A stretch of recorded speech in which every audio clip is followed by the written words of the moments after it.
Chapter number 3 motion in a straight line. तो chapter number 3 motion in a straight line के numerical start करने से पहले ये चैप्टर के अंदर कितने फॉर्मूला होंगे उसके बारे में हम डिस्कशन करते हैं।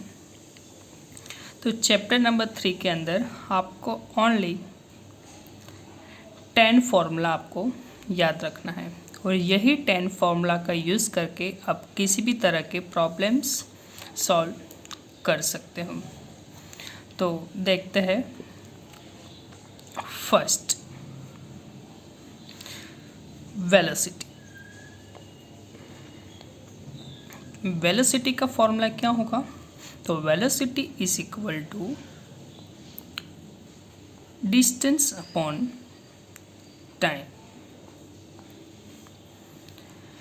उसको इस तरह भी लिख सकते हैं, velocity v is equal to D upon T, कि v is equal to D upon T. Distance क्या है कि कोई भी ऑब्जेक्ट कितना डिस्टेंस कवर किया वो, और वो डिस्टेंस कवर करने के लिए उसको कितना टाइम लगा वो।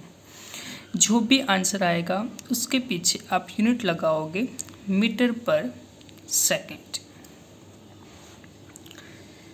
Second, acceleration.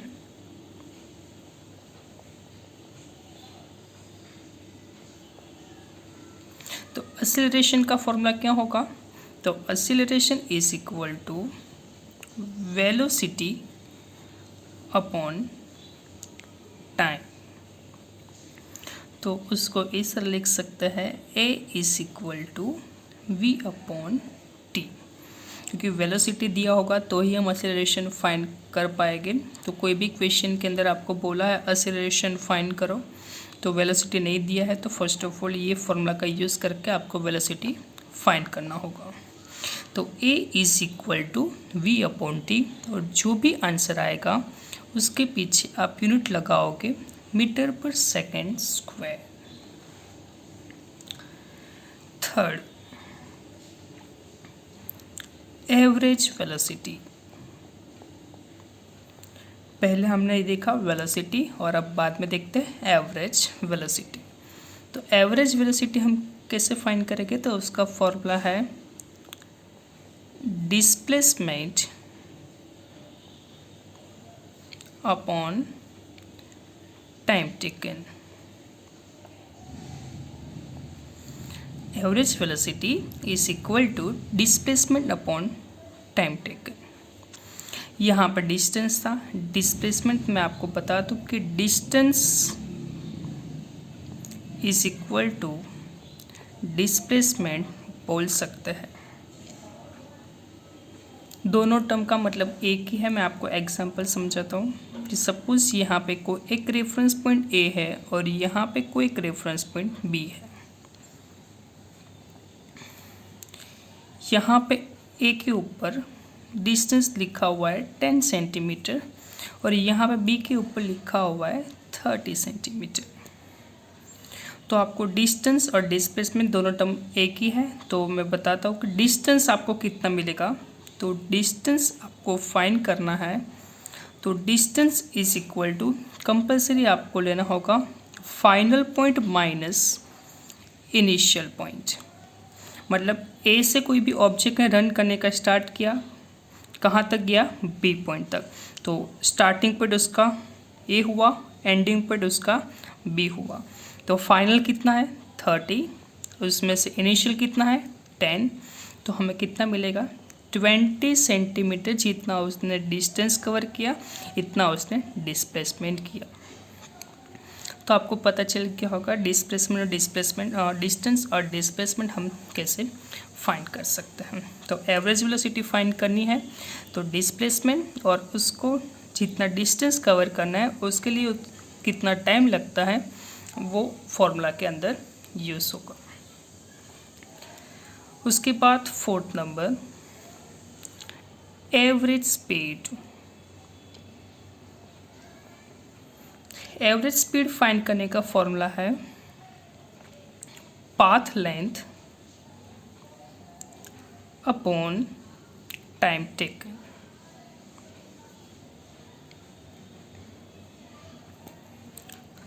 यहाँ पे एवरेज वेलोसिटी था तो डिस्प्लेसमेंट अपॉन टाइम टेकन था, यहाँ पे एवरेज स्पीड है तो यहाँ पे path length upon time taken है।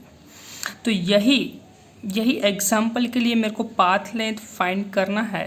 तो पाथ लेंथ मैं कैसे फाइंड करूँगा, तो path length is equal to, यहाँ पे डिस्टेंस और डिस्प्लेसमेंट में क्या किया था मैंने, फाइनल माइनस इनिशियल किया था कि ending point minus initial. Path length के अंदर आपको कुछ भी नहीं करना है, जितना डिस्टेंस कवर किया सबका हमें क्या करना है, एडिशन करना है, मतलब initial plus final. Path length के अंदर आपको एडिशन करना है, डिस्टेंस और डिस्प्लेसमेंट के अंदर आपको माइनस करना है।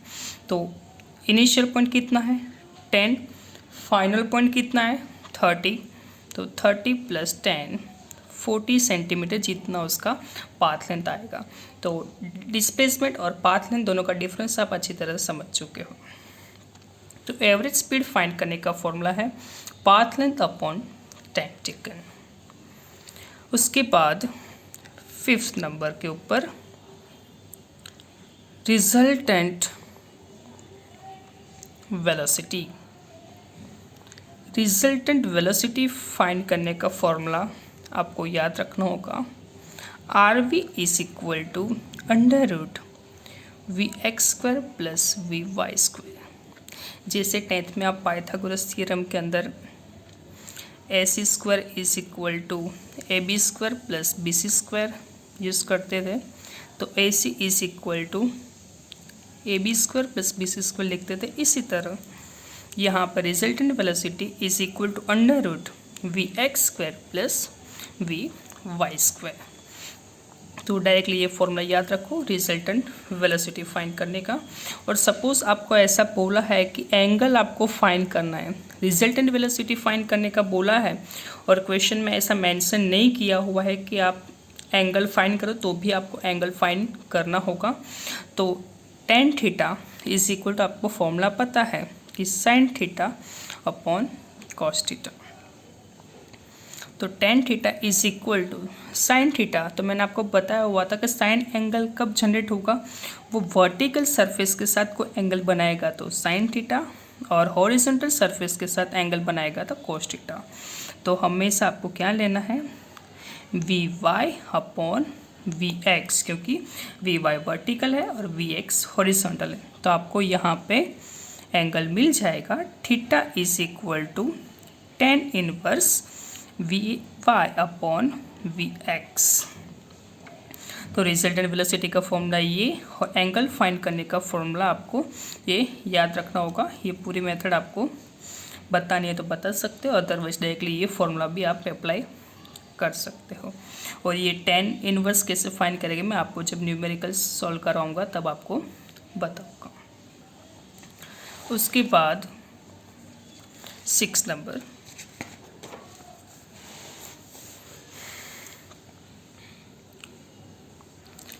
सिक्स नंबर के अंदर हम अभी बात करते हैं मोशन के 3 इम्पोर्टेंट इक्वेशन के बारे में। तो फर्स्ट ऑफ ऑल मैं तीनों इक्वेशन लिख देता हूँ।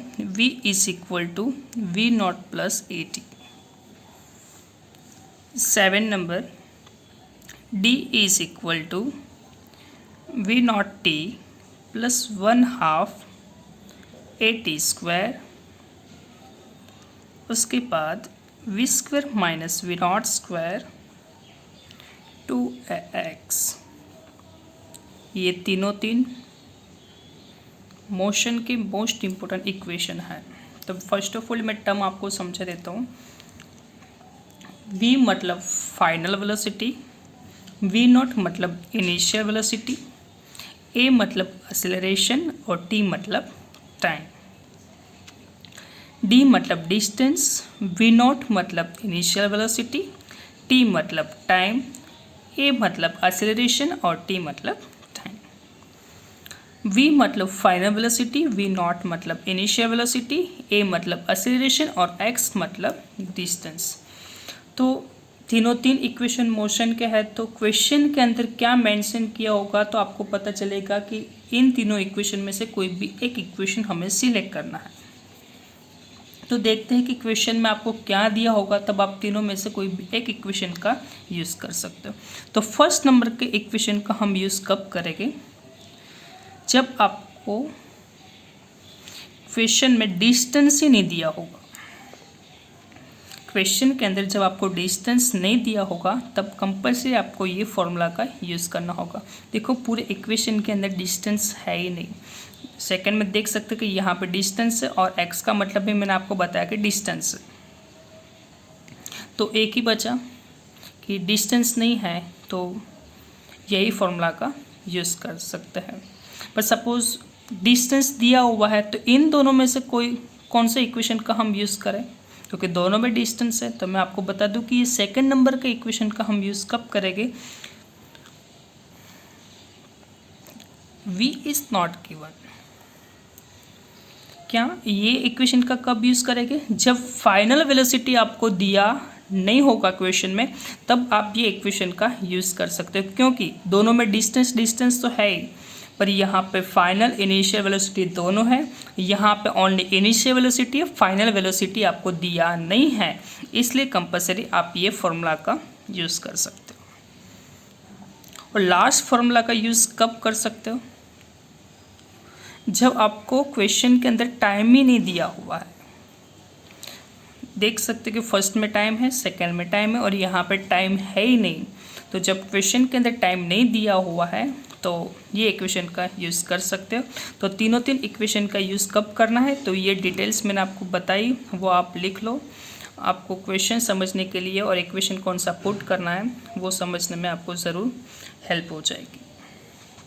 उसके बाद 9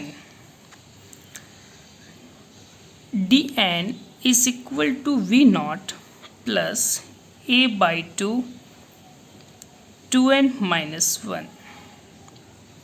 ये इक्वेशन का यूज़ कब होगा, कि जब आपको बहुत सारा सेकंड दिया हुआ है कि 1 second 2 second 3 second up to 10 second तक, अभी इनफाइनाइट तक आपको बोला हुआ है, तब उसका डिस्टेंस आपको फाइंड करना है। तो ये फॉर्मूला का आपको यूज़ करना होगा। तो d का मतलब है डिस्टेंस, इनिशियल वेलोसिटी, एक्सेलरेशन और n है नंबर ऑफ सेकंड। और ये जब सम आएगा तब मैं आपको समझाऊंगा कि ये फॉर्मूला का यूज़ करके आप कैसे आंसर ला सकते हो। And last and final formula 10 number shortcut formula है कि कोई भी इक्वेशन आपको दिया कोई भी इक्वेशन आपको दिया हुआ है तो जनरली आप मोशन के इक्वेशन का ही फर्स्ट ऑफ ऑल यूज़ करोगे। बट इस टाइप के बिल्डिंग वाला, अदरवाइज फ्री फॉल वाला कोई प्रॉब्लम्स आ रहा है, अदरवाइज फ्री फॉलिंग वाला कोई सम आ रहा है कि इसके अंदर ऐसा बता रहे हैं कि कोई भी ऑब्जेक्ट को यहाँ से हम नीचे गिरा रहे हैं, तो यहाँ पे इनिशियल डिस्टेंस और फाइनल डिस्टेंस आपको दोनों दिया है, तब आप ये फॉर्मूला का यूज़ कर सकते हो। तो शॉर्टकट मैं आपको बता दूँ, y is equal to y0 plus v0t plus 1/2 at square. y का मतलब क्या है, फाइनल डिस्टेंस, y0 का मतलब है इनिशियल डिस्टेंस, v0 मतलब इनिशियल वेलोसिटी, t का मतलब है टाइम, a एक्सेलरेशन और t का मतलब होगा टाइम। तो यहाँ पे ओनली इनिशियल वेलोसिटी दिया है, फाइनल वेलोसिटी नहीं दिया है, क्योंकि कोई भी ऑब्जेक्ट को हम यहाँ से ऊपर से गिराएंगे तब भी उसकी वेलोसिटी होगा। जब वो ऑब्जेक्ट अर्थ के साथ टकरा जाएगा उसके बाद उसकी वेलोसिटी क्या हो जाएगी, फाइनल वेलोसिटी 0 हो जाएगी। तो इस टाइप का कोई भी बिल्डिंग वाला सम है तो उसको इस तरह शॉर्टकट फॉर्मूला से हम सॉल्व कर सकते हैं। तो यही 10 फॉर्मूला को आपको यूज़ करना है और उसका यूज़ करके आप इजीली कोई भी प्रॉब्लम सॉल्व कर सकते हो। जनरल इन्फॉर्मेशन में आपको बता दूं कि कोई भी क्वेश्चन के अंदर आपको एक्सीलरेशन की वैल्यू नहीं दिया हुआ है, जब भी आपको एक्सीलरेशन की वैल्यू नहीं दिया हुआ है तो a इज इक्वल टू जी, उसकी वैल्यू आपको सिलेक्ट करनी है 9.8 मीटर पर सेकेंड स्क्वायर। हाँ, ये सच है कि acceleration is equal to gravitational, a और g दोनों की वैल्यू सेम टू सेम होगी। और आपको कोई भी क्वेश्चन के अंदर एक्सीलरेशन की वैल्यू नहीं दिया होगा तो आपको सिलेक्ट करनी है 9.8 मीटर पर सेकेंड स्क्वायर। आप बोलोगे सर जी की वैल्यू तो 10 मीटर पर सेकेंड स्क्वायर ही है, पर 10 मीटर पर सेकेंड स्क्वायर आप वैल्यू कब सिलेक्ट करना है? जब आपको क्वेश्चन में पर्टिकुलर मेंशन किया हुआ है कि आपको 10 लेना है, तब भी आप 10 का यूज़ करोगे। अदरवाइज कंपलसरी आपको 9.8 मीटर पर सेकेंड स्क्वायर का ही यूज़ करना होगा, 10 का यूज़ नहीं करना है। तो ए की वैल्यू नहीं दिया है, जी की वैल्यू नहीं दिया है, तो आपको सिलेक्ट करना होगा 9.8 मीटर पर सेकेंड स्क्वायर। बट आपको पता है कि ग्रेविटेशनल फोर्स कहाँ पे लगता है? डाउनवर्ड डायरेक्शन में, नॉट अ हॉरिजॉन्टल डायरेक्शन। क्योंकि हॉरिजॉन्टल डायरेक्शन में ग्रेविटेशन फोर्स लगता होगा तो सब चीज़ ऐसे ही जाती, कभी नीचे गिरती ही नहीं। तो gravitational force compulsory downward direction में लगता है। तो कोई भी चीज़ आप देख सकते हो, आप चल सकते हो, अदरवाइज कोई भी चीज़ हम उछालते हो वो नीचे आ जाती है, इस डायरेक्शन में नहीं जाती है। तो compulsory gravitation force downward direction में लगता है, इसलिए उसके आगे साइन आएगी -9.8 मीटर पर सेकेंड स्क्वायर। और उसके बाद most important information bio students के लिए, और मैथ्स स्टूडेंट्स को तो थोड़ा पता होगा, तो भी मैथ्स वाले स्टूडेंट्स जो होंगे वो 12 साइंस में ये सीखेंगे। तो ध्यान देना, ये इम्पोर्टेंट टॉपिक है और समझना ज़रूरी है न्यूमेरिकल्स के लिए। आपको क्वेश्चन के अंदर डिस्टेंस दिया हुआ है इक्वेशन के फॉर्म में, मैं अभी बात कर रहा हूँ इक्वेशन फॉर्म की, सिंपल नहीं कि सिंपल आपको डिस्टेंस दिया हुआ है, टाइम दिया हुआ है तो आप वेलोसिटी फाइंड कर सकते हो। पर मैं आपको बता रहा हूँ कि आपको इक्वेशन दिया हुआ है इस टाइप का कि x is equal to 2t³। इस टाइप का कोई भी इक्वेशन आपको दिया हुआ है, ना डिस्टेंस दिया हुआ है ना टाइम दिया हुआ है, तो उसके ऊपर से आप वेलोसिटी और एक्सेलरेशन कैसे फाइंड कर सकते हो? तो डिस्टेंस के ऊपर से वेलोसिटी और वेलोसिटी के ऊपर से एक्सेलरेशन कैसे फाइंड करोगे? और देन आफ्टर, अभी तो यहाँ पे डिस्टेंस दिया हुआ था, कोई भी क्वेश्चन ऐसा भी आ सकता है कि आपको क्वेश्चन के अंदर एक्सेलरेशन दिया हुआ है और उसके ऊपर से आपको ऐसा बोला हुआ है कि आप वेलोसिटी फाइंड करो और डिस्टेंस फाइंड करो, तो आप कैसे कर पाओगे? मैं अभी इक्वेशन फॉर्म में कोई भी सम होगा उसके बारे में अब जनरली बात कर रहा हूँ। तो डिस्टेंस के ऊपर से वेलोसिटी, वेलोसिटी के ऊपर से एक्सीलरेशन कैसे फाइंड करोगे? अदरवाइज आपको क्वेश्चन में एक्सीलरेशन दिया हुआ है, उसके ऊपर से वेलोसिटी और वेलोसिटी के ऊपर से आप डिस्टेंस कैसे फाइंड करोगे, मैं आपको वो समझाऊंगा। तो उसके लिए आपके पास अभी ये दोनों नेम नए हैं, डेरिवेशन और इंटीग्रेशन। डेरिवेशन और इंटीग्रेशन, डेरिवेशन को इंडिकेट करने के लिए ये सिंबल का यूज़ होता है और इंटीग्रेशन को इंडिकेट करने के लिए इस टाइप की साइन का यूज़ होता है। तो कोई भी आपको इक्वेशन दिया हुआ है तो ये x का मतलब क्या है? डिस्टेंस, यानी कि डिस्टेंस का इक्वेशन आपको दिया हुआ है और आपको वेलोसिटी फाइंड करनी है तो कंपल्सरी आपको डेरिवेशन फॉर्मूला का यूज़ करना पड़ेगा। और डिस्टेंस का फर्स्ट टाइम डेरिवेटिव करेंगे तो वेलोसिटी मिलेगा, और वेलोसिटी का सेकंड टाइम डेरिवेटिव करेंगे तो हम एक्सीलरेशन मिलेगा। मैं आपको सब में समझाता हूँ। उसके बाद जब आपको क्वेश्चन में एक्सीलरेशन दिया हुआ है और आपको वेलोसिटी और डिस्टेंस फाइंड करना है तो कंपल्सरी आपको इंटीग्रेशन का यूज़ करना पड़ेगा। और उसका यूज़ कैसे कर सकते हैं और डेरिवेशन और इंटीग्रेशन क्या है वो बात हम पहले समझ लेते हैं। तो फर्स्ट सपोज यहाँ पे मैंने लिखा हुआ है कि distance is equal to x³। उसका मेरे को क्या करना है? Derivative. D is equal to x cube, उसका मेरे को करना है डेरिवेटिव। तो डेरिवेटिव का फॉर्मूला क्या है मैं आपको बता दूं कि पावर आगे और पावर में से एक माइनस, ये डेरिवेटिव का फॉर्मूला है। Similarly D is equal to x cube, उसका हमें क्या करना है इंटीग्रेशन। तो इंटीग्रेशन का फॉर्मूला क्या होगा, पावर में एक प्लस पावर नीचे। देखते हैं। तो फर्स्ट ऑफ ऑल यहाँ पे एक्स क्यूब है, तो मैंने डेरिवेशन का फॉर्मूला क्या बोला, पावर नीचे पावर में से एक माइनस, तो 3 आगे और 3 में से एक माइनस, तो 3 एज इट इज़ एक्स और 3 - 1 कितना हो जाएगा। तो डेरिवेशन का मैंने डिस्टेंस का फर्स्ट टाइम डेरिवेटिव किया, तो ये हमें क्या मिला, वेलोसिटी मिल चुका है। सिमिलरली हमें यहाँ पे इंटीग्रेशन करना है। जस्ट मैं अभी आपको डेरिवेटिव और इंटीग्रेशन का फॉर्मूला समझा रहा हूँ, सम नहीं समझा रहा हूँ मैं आपको। उसका एक्स क्यूब का इंटीग्रेशन करना है, तो पावर में प्लस और पावर पूरा एज इट इज़ नीचे, तो x इज टू 4/4, तो ये क्या हो गया इंटीग्रेशन और ये हो गया डेरिवेटिव। तो इस तरह हम डेरिवेटिव और इंटीग्रेशन का फॉर्मूला हम अप्लाई कर सकते हैं। तो स्टार्ट करते हैं। First x is equal to आपको दिया हुआ है 2t³,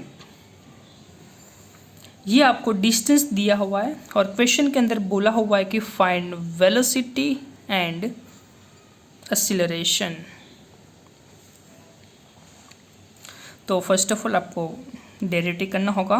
किसका डेरिवेटिव, x किसके रिस्पेक्ट में, t के रिस्पेक्ट में, तो dx/dt। और आपको अच्छी तरह पता है कि डिस्टेंस अपॉन टाइम किसका फॉर्मूला है, वेलोसिटी का। तो dx/dt को हम वेलोसिटी बोल सकते हैं। तो v is equal to dx/dt। Derivation का फॉर्मूला मैंने क्या सिखाया था, पावर आगे पावर में से एक माइनस।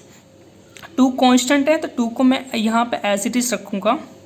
पावर 3 है, तो पावर आगे पावर में से एक माइनस, तो 2 × 3 t², तो 3 2 = 6 t²। तो वेलोसिटी की वैल्यू कितनी आई आपके पास, 6t²। स्टेप बाय स्टेप समझना। डिस्टेंस आपको दिया हुआ था 2t³, उसका मैंने फर्स्ट टाइम डेरिवेटिव किया, तो मेरे को यहाँ पे वेलोसिटी मिल चुका है 6t²। अभी वेलोसिटी का मैं सेकेंड टाइम डेरिवेटिव करूँगा, तो यहाँ पे x था तो मैंने dx लिखा था, अब यहाँ पे v है तो मैं क्या लिखूँगा dv। किसके रिस्पेक्ट में डेरिवेटिव करना है, t के रिस्पेक्ट में, तो dv/dt। और आपको अच्छी तरह पता है कि वेलोसिटी पर यूनिट टाइम क्या है, एक्सीलरेशन। तो a is equal to dv/dt, उसका सेकेंड टाइम डेरिवेटिव करते हैं। तो 6 constant as it is, t² है पावर, तो पावर आगे 2t 2 - 1, तो 6 × 2 t⁻1, तो 6 2 = 12। तो एक्सीलरेशन का आंसर कितना आएगा, a is equal to 12t। तो इसी तरह आपको डिस्टेंस के ऊपर से वेलोसिटी और एक्सीलरेशन मिल चुका है। शायद आपको क्वेश्चन के अंदर ऐसा बोला होगा कि वेलोसिटी फाइंड करो time t is equal to 10 second के लिए। तो जस्ट इजी है कि 6 और टाइम की जगह पर 10 लिख दो, स्क्वायर कर दो, और जो भी आंसर आएगा वो मीटर पर सेकंड के फॉर्म में आएगा। सिमिलरली आपको ऐसा बोला है कि एक्सीलरेशन टाइम 10 सेकंड के लिए फाइंड करो, तो a इज इक्वल टू 12, तो 120 मीटर पर सेकंड स्क्वायर आपका आंसर आ जाएगा। तो इस तरह इजी रहेगा, बट दूसरा पार्ट अभी बाकी है।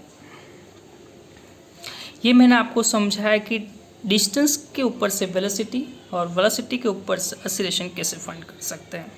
बट क्वेश्चन में आपको एक्सीलरेशन दिया है और उसके ऊपर से आप डिस्टेंस और वेलोसिटी कैसे फाइंड करोगे वो सीखना है। तो मैंने बताया कि आंसर वही मिलेगा। यहाँ पे आपको बताया हुआ था कि डिस्टेंस, वेलोसिटी, एक्सीलरेशन, और उल्टा जाएगा इंटीग्रेशन मेथड से तो आपको वही आंसर डिस्टेंस का मिल जाएगा। तो देखते हैं वही आंसर मिलता है कि नहीं। तो एक्सीलरेशन 12t था, तो यहाँ पे क्वेश्चन के अंदर मैं लिख देता हूँ acceleration is equal to 12t। अब मेरे को वेलोसिटी फाइंड करनी है तो मेरे को इंटीग्रेशन करना पड़ेगा, अब डेरिवेटिव नहीं करना है। तो उसका हम करते हैं integration. a is equal to integration 12t। 12 constant है, बाहर निकल जाएगा तो t, और t का इंटीग्रेशन करो तो t के ऊपर कुछ भी नहीं, इसलिए मैं 1 लिख सकता हूँ। और इंटीग्रेशन का फॉर्मूला आपको पता था, पावर में एक प्लस, पावर नीचे, तो 12 टी स्क्वायर अपॉन 2 और 6 2 ज़ा 12। तो वेलोसिटी का आंसर कितना है 60 स्क्वायर, और आप देख सकते हो कि यहाँ पे ये भी 60 स्क्वायर था, और उल्टी प्रोसेस किया इंटीग्रेशन थ्रू, वो भी आंसर आ रहा है 60 स्क्वायर। और हमें तो अभी तक डिस्टेंस तक जाना है, तो अभी उसका फिर से क्या करेंगे इंटीग्रेशन, तो v is equal to integration 60 square, तो 6 कांस्टेंट है, कॉमन निकल जाएगा, टी स्क्वायर का इंटीग्रेशन करो तो 2 + 1 अपॉन 2 + 1, तो 6 इंटू t³ अपॉन 3, 3 2 ज़ा 6, तो x इज इक्वल टू हमें कितना मिला 2t³, और यहाँ पे भी देख सकते हो x is equal to 2t³ है। तो इस तरह रिवर्सिबल प्रोसेस थ्रू आप एक्सीलरेशन से डिस्टेंस फाइंड कर सकते हैं, और डेरिवेटिव प्रोसेस थ्रू आप डिस्टेंस एक्सीलरेशन फाइंड कर सकते हैं। तो चैप्टर 3 के अंदर बस आपको इतनी चीज़ें याद रखनी है, और यही फॉर्मूला का यूज़ करके आप किसी भी तरह के न्यूमेरिकल्स प्रॉब्लम सॉल्व कर सकते हैं।